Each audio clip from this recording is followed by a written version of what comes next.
बोला बोला बोला है 3 लाख बस जैसे भरेगा तो कोई काम हो जाए। अरे थ्रेसर ना दरक तक करवा वाला भगा दे के कहाँ से आई और जगह पर कसवा भी लाइन लगे है। रात भर सैया ऊपर कोहे टेम्परेचर गर्मी होई हमारी चिंता बहुत हो जाला।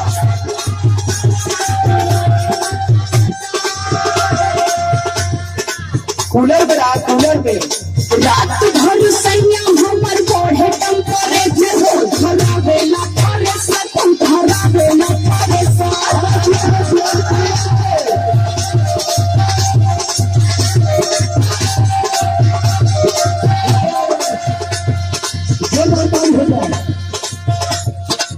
अरे 4 दिन का लहार बाहर है कमा लगे कुछ तो नहीं है। नवमी का मेला आ जाए तो आज मुंह बनावे तो तुम्हें कुछ चाय लगी दुनिया भर का दिमाग बदले ही सुनावा कैसे छोटी पूरी रोटी रोटियां बेलाई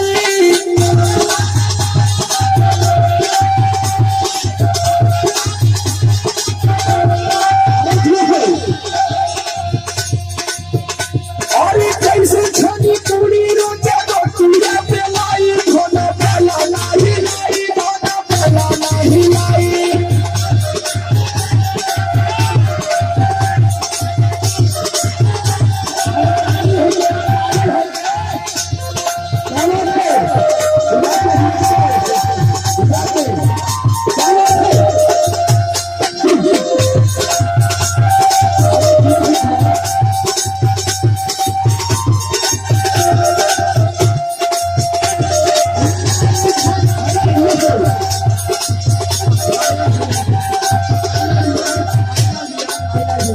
अरे वो तो ठीक है बाहर जाना ताई कि कमई बना तो का खाई गई लेकिन तनी घरों रहना जरूरी समझा।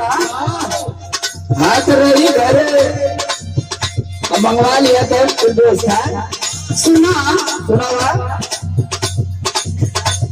जहिया से चढ़ल बाटे चैत के महीना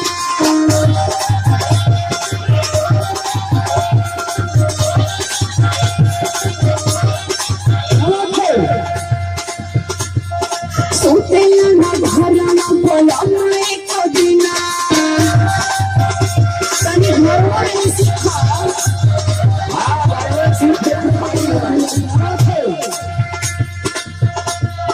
जहिया से चढ़ल बाटे चैत के महीना सुतेला ना घरना बोला एक दिना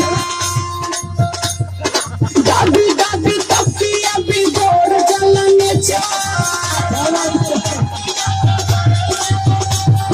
अरे तुर्की देखा दे भाई मोबाइल में टिकटॉक पे वीडियो बनाने में टाइम पास हो गई देखा थी कुल में राज बनावत थी हमरे ना आवेला हो यह खाली तोरे ना वाला। अरे संदीप राज उर्फ राज से सीख ले वो तो टिकटॉक का स्टार है। दादी दादी तकिया बिगड़ जलन चा